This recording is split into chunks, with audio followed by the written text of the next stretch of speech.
दे मसला मसला टाइप दिया कांची कांची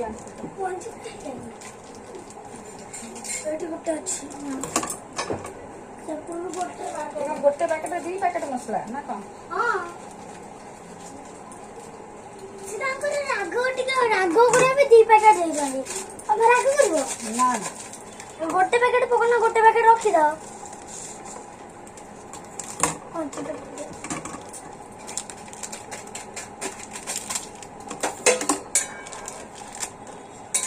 वाओ की कलर वाओ स्मेल टा बढ़िया होछ।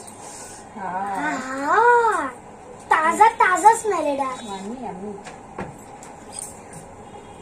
ओके फ्रेंड्स तो एटी पास्ता को जो स्मेल आसुची ना तो मन होची कंचाई खाई दिंतु एते